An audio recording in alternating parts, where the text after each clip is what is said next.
جس زمانے کے اندر ہم یہاں پڑھتے تھے 1944 اور 45 میں اور 47 تک میں رہا ہوں یہاں پر، تو ایک دن ہم نے پروگرام بنایا کہ اہم ترین لیڈروں سے ملاقات کی جائے، تو سب سے پہلے مولانا ابوالکلام آزاد کے یہاں پہنچے۔ وہ جو غبار خاتم انہوں نے لکھا ہے کہ 4 بجے صبح کو میں اٹھ جاتا ہوں، وہ واقعتاً وہ اٹھ چکے تھے، جاگ چکے تھے۔ ان کے ذوق کے مطابق ہم ایک عطر کی شیشی لے گئے، اور کیونکہ مولانا سگریٹ بہت پیتے تھے تو چاندی کا ایک کیس بھی لے گئے۔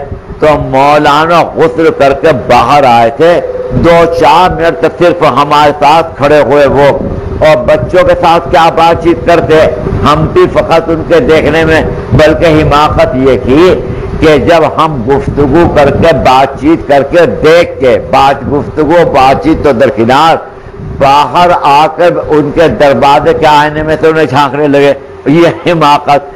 اسی وقت پر مولانا حبیب الرحمان لدھیانوی پہنچ گئے مرحوم، وہ مجھ پر بہت بگڑے کہ تمہیں اگر مولانا آزاد سے ملنا تھا تو مجھے تم بتاتے، میں تمہیں لے کے چلتا، پھر مجھے تم لڑکوں سے جدا کیا۔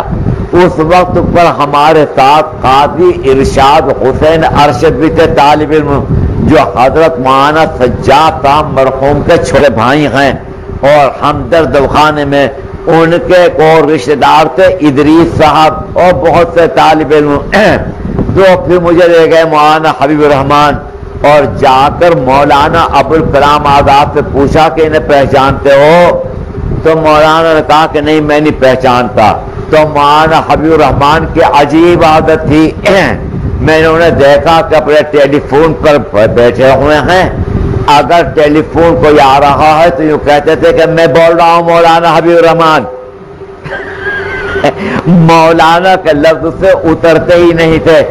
صبح کو ان کے یہاں پر ایک مجلس ہوتی تھی قرآن مجید کی، اس میں ان کے صاحبزادے ہوتے تھے، مولوی عزیز الرحمان صاحب مرحوم، جنہوں نے جامعہ ملیہ کی ایک شاخ کھولی تھی، اور اس کے ساتھ ساتھ ان کے بڑے لڑکے مولانا خلیل الرحمان اور بھی۔ تو مولانا حبیب الرحمان کا درس قرآن ہوتا تھا، اور دسو تو مولانا خلیل ہن تیری کی رائے ہے؟ اپنے بیٹوں کہتے تھے کہ او مولانا خلیل، تو اب اپنی رائے بیان کری ساتھ کے متعلق کہ تیری کیا رائے ہے؟ پھر اس کے بعد کہتے تھے او مولانا عزیز الرحمان، تو دس ہن کی گل کہتا تو تھی۔ تو اپنے بیٹوں کو بھی مولانا کہا کرتے تھے۔ تو مجھے لے گئے، ان کی عادت تھی، اور مولانا ابوالکلام آزاد سے جا کر بولے کہ انہیں پہچانتے ہو؟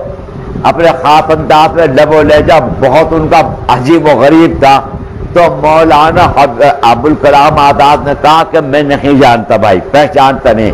فرمایا کہ یہ امیر المومنین فی الہند، امیر المومنین حدیث کے صاحبزادے مولانا انور شاہ کے، ان کے سر پہ ہاتھ رکھو، فوری طور پر ہاتھ رکھو۔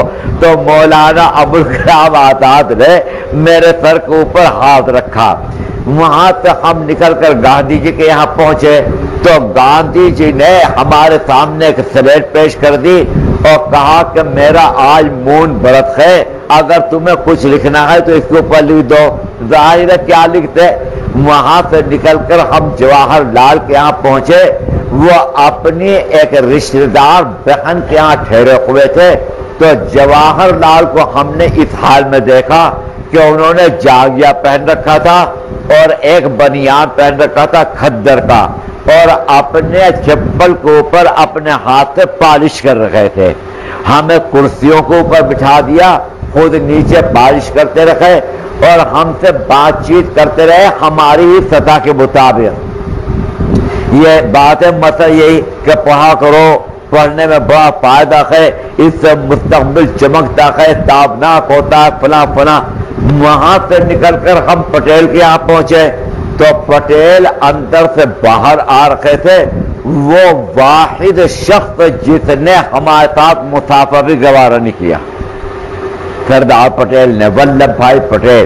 ہم پھر قائد اعظم کے رہائش پر پہنچ گئے، تو قائد اعظم کے ہلکی ہلکی سردی تھی، ان کا سیکریٹری باہر بیٹھا ہوا کچھ لکھ رہا تھا، تو ہم نے کہا کہ ہمیں قائد اعظم کو سے ملنا ہے. اس یہاں کہ ایسا نہیں ہے، قائد اعظم کے تو اوقات بہت مصروف ہیں. 15-20 دن پہلے یہاں پر آپ درخواست دیتے تو قائد اعظم سے ملاقات کا کوئی امکان تھا. اب آپ آ کے یہاں دھمک گئے، بن بلائے احمق لے دوڑے سہنت. بات نہیں بلا یہاں پر کوئی امکان ہے اس کا. ہم ابھی باتیں کر رہے تھے، قائد اعظم اندر سے نکل آئے، انہیں کوئی ضروری ٹیلی گرام دلوانا تھا تو قائد اعظم کے گلے میں آتشی گلاس پڑا رہتا تھا، عینک نہیں لگاتے تھے. اس آتشی گلاس کو اٹھا کر وہ تحریر کو پڑھا کرتے تھے. اب ہم تو سب کے سب کانگریسی تھے، ٹوپی اوڑھ رکھی تھی تمام کے تو وہاں سے ہم نکلے عجیب و غریب انداز کے اندر نکلے. یہ پہلا تاثر تھا.